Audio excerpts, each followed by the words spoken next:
This is Inspiring Design,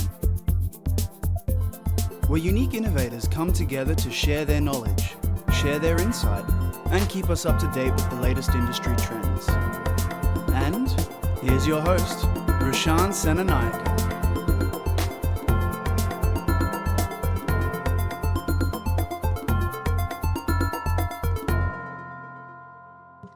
What's up, listeners? Welcome to another episode of Inspiring Design with Roshan Senanayake. This is where the best of the best brands, experts, change makers, and thought leaders come together to share their valuable insights, experiences, and knowledge. Our goal here is to be the missing link between education, design, and the industry. So, esports. A look at a fun, explosive, and $1 billion industry. Today, I have here with me one of the leading esports experts and the founder of the Fuse Cup, Dan Martinez. Dan is an Apple Distinguished Educator, Microsoft Innovative Educator, and an experienced leader of innovation and learning in large-scale independent schools. Dan's passion now lies in esports as a mechanism in developing positive gaming habits and the digital well-being of younger gamers. This mission is now being achieved through his latest venture, the Fuse Cup, an international school esports competition throughout the Asia-Pacific region. So without further ado, let's get straight into it. Dan, welcome to Inspiring Design. Thanks for having me, Roshan. I've been looking forward to this chat. Absolutely. So can we start off with a little bit of background on yourself? What's your story? Yeah, man. I'm a teacher by trade. I've been an educator for about 20 years and kind of led digital innovation in schools for probably the last 10 or so. But I chose this year to take the plunge and start something new, which in retrospect probably wasn't the best year to do it. But, you learn a lot through challenge, don't you? So yeah. I've always been involved in that kind of tech space. But personally, I've also always been a bit of a gamer, and not like a super competitive or, high level gamer, but more of a social gamer. And through gaming, it's a great way for me to stay connected to friends, to chat, meet new people. But as I've gotten older, it's become more of a kind of a bit of a tool, for social engagement and also, for mental well-being, really. Like I've got some really good mates that we all kind of connect with and share things. And it's just a way for, especially for men's health, we don't open up very much. And especially during COVID, I've noticed that a lot of my friends have really kind of opened up a lot more around, things that are kind of, getting to them. And I thought, this is, and pre-COVID as well. And I thought this is a really good opportunity to look at gaming in schools and use it as a way to teach students about, positive gaming habits and, their own mental and digital well-being, really. That's perfect, man. And I think feel like the right man for the job, considering we're here to talk about esports. Now, this is something that's, I've had mixed reactions when it comes to esports from parents and my friends, different professionals, just because it's becoming a subject, it's becoming this new cool thing in education. So at a high level, the biggest question that I get asked is, what is esports, right? So I want to clarify exactly what that is, but instead of coming in from myself, I'd love for you to explain what exactly is esports, especially with relation to education. Yeah, okay, cool. Well, it's something we get asked a lot. So basically esports is competitive. It's a competitive gaming industry.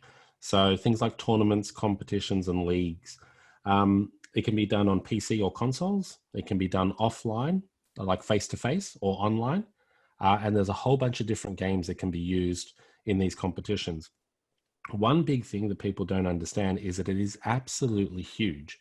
I mean, the global viewership exceeds the NBA and the NHL, and Wow. It's closing in on the NFL in the US. Other stats that are really interesting are things like it's got the larger active viewership than subscriptions of Netflix, HBO, and Spotify combined. That's scary. And prize money is astronomical. I mean, for the larger competitions, people can win more money than they would if they won the PGA Masters or Wimbledon. Jesus. Yeah, it's massive. And then not only for kind of the competitive side, but things like gaming streamers, like the biggest ones in the world, they have massive endorsement deals and exclusive streaming deals with things like Twitch or YouTube gaming, and they're in the millions of dollars. So it is a massive industry. Yeah, yeah. And that's actually something I want to get into about this live streaming thing, because one of the facts that I've heard is that it's actually becoming it has a bigger audience than even the Olympics as a sports. And I've seen articles flying around where esports may actually end up in the Olympics one day, and people speculating. So Yeah. what are your thoughts on that? Well, the thing about, we get asked it a lot, is it a sport? And I guess the thing that I always refer to is, well, it's played in teams. It requires a lot of skill and strategy and timing and training and teamwork and communication. And I guess they're all the things that we find in normal traditional sports. And the other backside of that as well, if chess can be accepted as a sport, surely esports can be as well. True. I guess a lot of people would argue that because the lack of physical component within a sport, it might not be considered as a sport. But chess, there you go. That's right on the money. So if you're breaking it down into what are the basic principles, especially as a subject, what are the basic principles of esports in schools?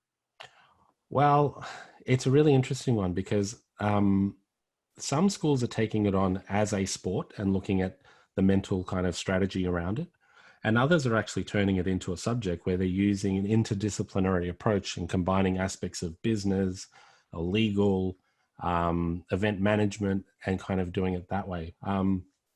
But it really depends on how schools look at it. I mean, if you want to look at why it's important and what students can get out of it, if we just talk about industry for the moment. So this industry is not just about gamers or streamers.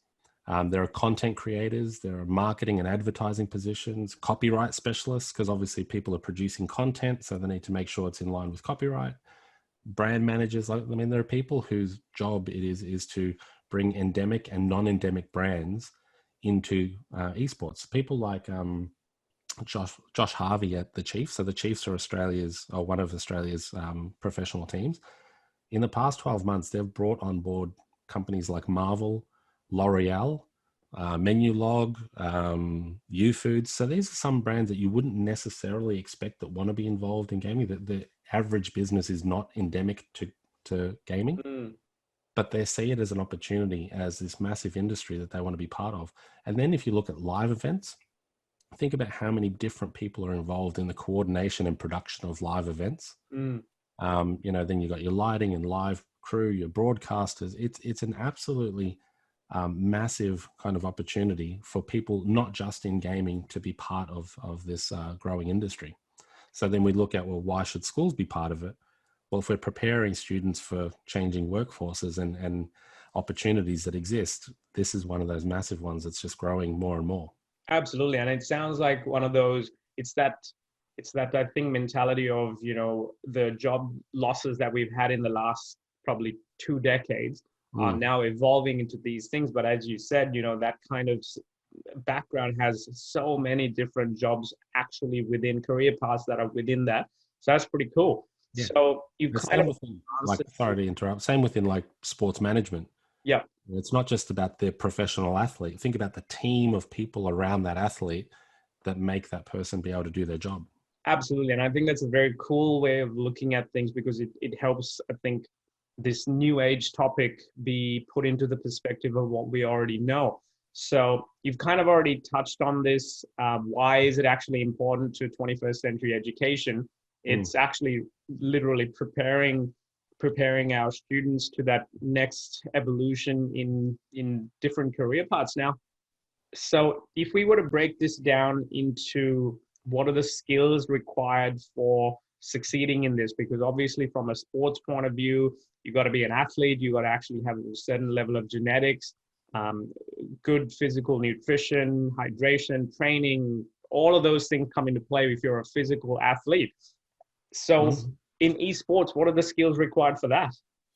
Well, you might be surprised that those professional athletes also have, in esports, also have nutritionalists, sleep coaches, weight training experts. It's part of a regime. The gaming is one side of it. So, I was really surprised to find when talking to some of these professional esports people that that's part of it as well. But, things like from a competitive point of view, the idea of having a technical mindset and being able to master something and work out team strategies or individual strategies or, communication or that reflection and interpersonal thinking is not just important for professional gamers, but it's important for everyone. And then if you look at, if people want to be involved in a social kind of capacity, it's really about the development of a mindset, the trial and error, and that error is okay. You get instant feedback in a game. Yeah. It's also a really good mechanism for resilience. In games, people lose all the time. True. And there's no just medal for participation. Like, people have to learn that you're going to play a game or you're going to play a sport, you're going to win or you're going to lose. And how you deal with that really develops and builds character. Yeah. It's also a really good, highly inclusive activity. So it's, you touched about that physical aspect of it. Well, esports, it's not really that physical. So anyone can do it. And anyone who puts the time and effort and develops a skill can be very competitive and very successful. And it's open for, the opportunities are endless for everybody, regardless of ability or background. It's a really good kind of level playing field. Absolutely. And I'm just thinking while you're speaking there that that whole notion of if you have even a physical disability, or it is absolutely all inclusive. It could be an amazing activity to bond between teachers and students, as well as high schools and university students. I feel like it's almost endless, and we're still trying to find the limitations and the potential of it. Yeah. And, you touched on something that I was thinking about talking about, the feedback that we're getting from schools involved in the Fuse Cup, which is our organization, which focuses on, competitive esports in schools. The feedback we're getting is this is helping teachers and students build stronger relationships because they're inclusive, they're really supporting each other, and they're working as a team to represent their school. Yeah. Often the teachers involved are into games. So they've got that new kind of connection with the students, so they have something in common. And often, likewise, sometimes teachers have no idea about the games. So it's a really great leadership opportunity for those students to step up and kind of help the teacher learn through it. So the roles are reversed, which is what, great teaching and learning is. It's a partnership of knowledge between teachers and students, not just a one-way street.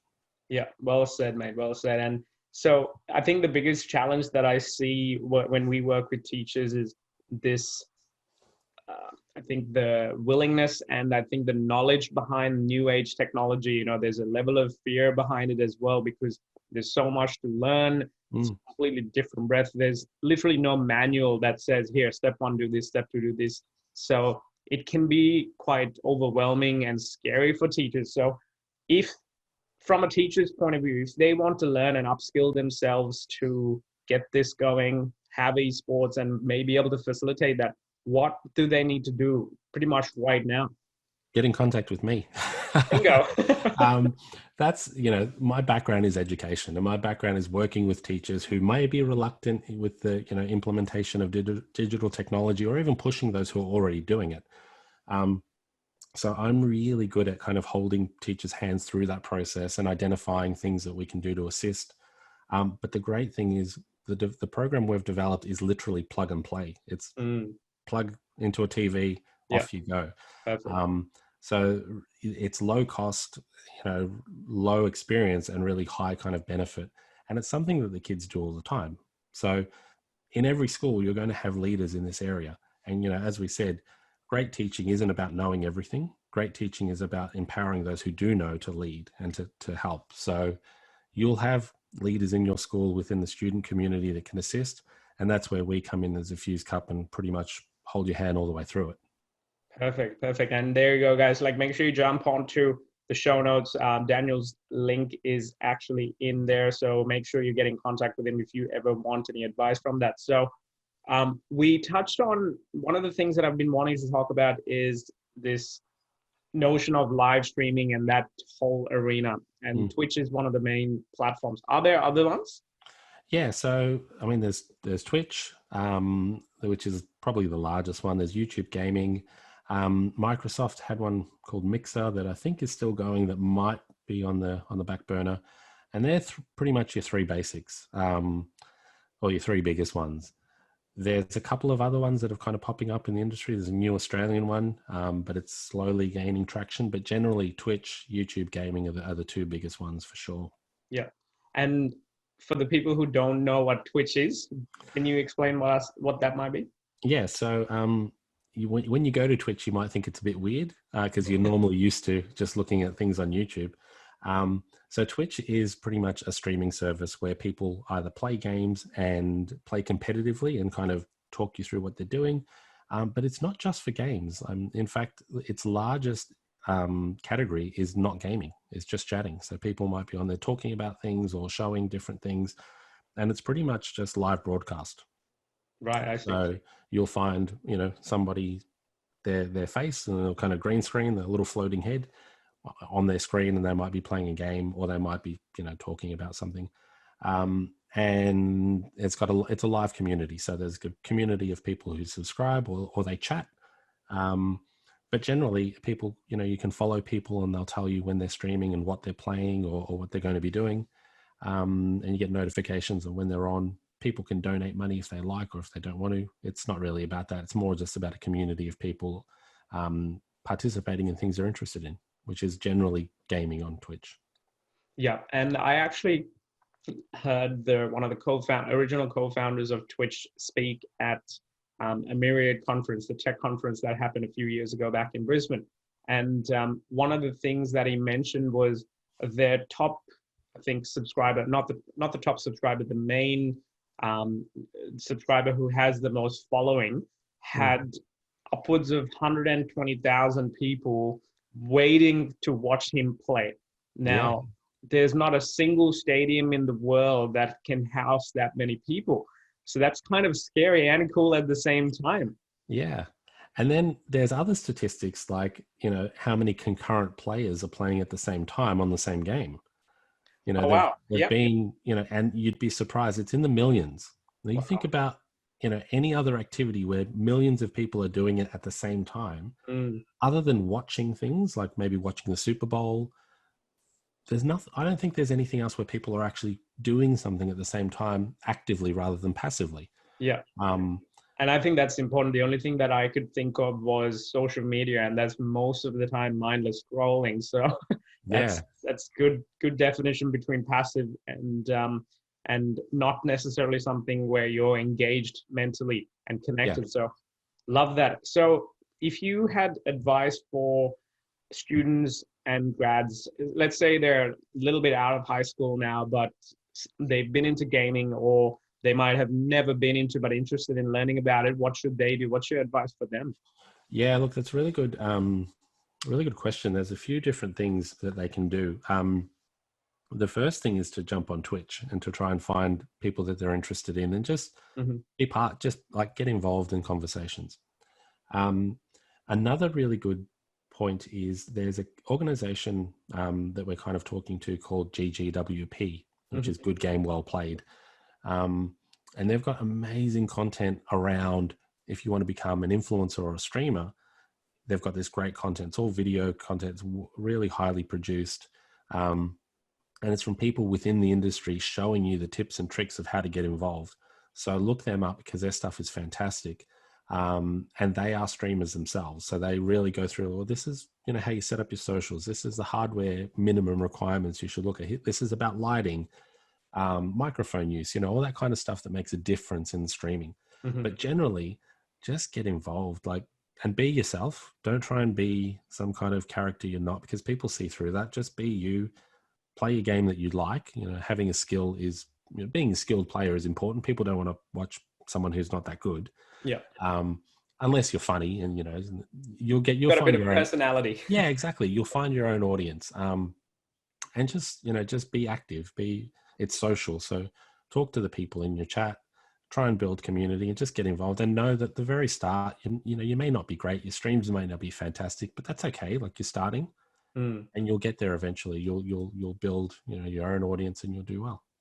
Great. Awesome. Well, there you go. And one of the last questions I've been asked to me quite often is, do esports actually have different types of genres? So like athletics and, field sports in a normal context, are there genres in esports? Yeah, absolutely. So there's massive kind of genres. There's sport games, obviously. There are first-person shooters. So, we don't really... and whatnot. Yeah. We don't use that in our organization because we're a school organization. Yeah. So ultimately, students are representing their school, and True. There's an ethical issue there around other stuff. But then you have strategy games, and you have MOBAs, which is massive online games like League of Legends and things like that. So yeah, there's a whole bunch of different genres and games that people can get involved in.